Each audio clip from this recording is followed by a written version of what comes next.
पूर्वी लद्दाख की गलवान घाटी में एलएसी यानी लाइन ऑफ एक्चुअल कंट्रोल पर भारत और चीन के सैनिकों के बीच हुई आपसी झपट में शहीद हुए भारत के 20 सैनिकों के बाद संपूर्ण भारत में बाइकआउट ऑफ चाइना की मुहिम सी चालू हो गई है, जिस पर भारत सरकार ने एक्शन लेते हुए 59 ऐप्स बंद करने का फैसला लिया है।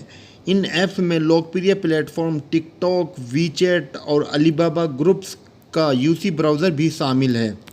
भारत सरकार ने इन सभी एप्लीकेशन पर प्रतिबंध लगा दिया गया है।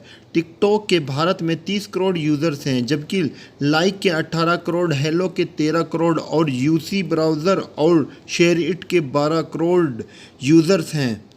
भारत के सूचना एवं प्रसारण मंत्रालय ने अपने बयान में कहा है कि उन्हें कई सोर्स से इन ऐप को लेकर शिकायत मिली थी। ये भारत की सुरक्षा, अखंडता और संप्रभुता के लिए ज़रूरी है। एक रिपोर्ट से पता चला है कि 35% साइबर अटैक भारत में चीन के द्वारा किए गए हैं, जबकि 17% यूएसए और 15% रशिया से। अमेरिका आर्मी ने भी सरकारी मोबाइल पर टिकटॉक बैन कर रखा है और इसकी वजह साइबर थ्रेट ही बताई गई है। दोस्तों, वीडियो के माध्यम से आप देख सकते हैं कि भारत में कैसे बाइकआउट ऑफ चाइना की मुहिम चलाते हुए चाइना सामान का बहिष्कार किया जा रहा है। लेकिन ये भी सच है कि भारत के हर घर में बेडरूम एयर कंडीशनर की शक्ल में मोबाइल फ़ोन और डिजिटल वॉलेट के रूप में चीन कहीं ना कहीं किसी न किसी रूप में मौजूद ज़रूर है। चीन ने भारत में $26 बिलियन से भी अधिक का निवेश कर रखा है, जबकि पाकिस्तान में $68 बिलियन का निवेश कर रखा है। दोस्तों, भारत की 30 में से 18 यूनिकॉर्न कंपनी में चीन की बड़ी हिस्सेदारी है। यूनिकॉर्न एक न्यू स्टार्टअप कंपनी को कहते हैं जिसकी कीमत $1 अरब से अधिक हो, जिसमें पेटीएम, ओला, हाइक, स्विगी, स्नैपडील, फ्लिपकार्ट उपलब्ध हैं। असल में भारत में मेडिसिन बनाने वाली कंपनी जिनका 70% इंग्रेडिएंट चीन से ही आता है। भारत चीन के रॉ मटेरियल को प्राथमिकता देता है क्योंकि ये बहुत सस्ता और सामग्री बहुत आसानी से मिल जाती है। ये देखते हैं भारत के किस सेक्टर में चीन की कितनी हिस्सेदारी है। स्मार्टफोन में 72%, टेलीकॉम में 25%, टेलीविज़न में 54%, होम अप्लायंस में 12%, ऑटोमोबाइल में 26%, सोलर पावर में 80%, स्टील में 20% और फार्मा में 67% की हिस्सेदारी चीन की है। बात करें अगर मोबाइल सेक्टर की, तो भारत की मार्केट में चीन की कंपनियों का ही दबदबा है। शियोमी, वीवो, रियलमी, ओप्पो सभी की मार्केट में अच्छी मजबूत पकड़ है।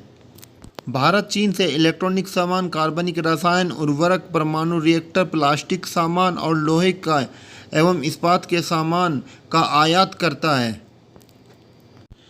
सबसे ज़्यादा चीन ने भारत के खिलौना उत्पाद को प्रभावित किया है। भारत में मार्केट पर 20% भारत का और चाइना और इटली का 80% कब्जा है। भारत के 20% में भी 40% कंपनियां बंद होने की कगार पर हैं, जबकि 20% बंद हो चुकी हैं। भारत में चीन के खिलौनों को काफ़ी पसंद किया जाता है क्योंकि ये अच्छे और काफ़ी सस्ते होते हैं।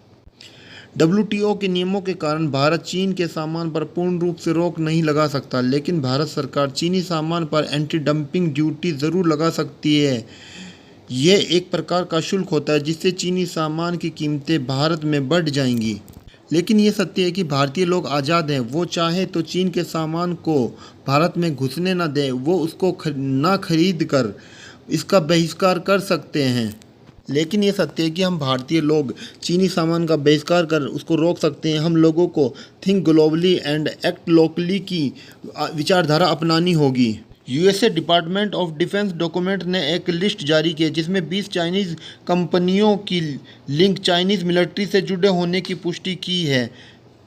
दोस्तों, ये सबसे अच्छा टाइम है। चीनी सामान का बहिष्कार कर हम उसको सबक सिखा सकते हैं और अपने भारत के कुटीर उद्योग, छोटे उद्योगों को बढ़ावा देकर भारत सरकार और भारतीय सेना को मजबूत कर सकते हैं। ये सबसे अच्छा वक्त है कि हम भारतीय सेना को मजबूत कर सकते हैं। वोकल टू लोकल अपनाएं।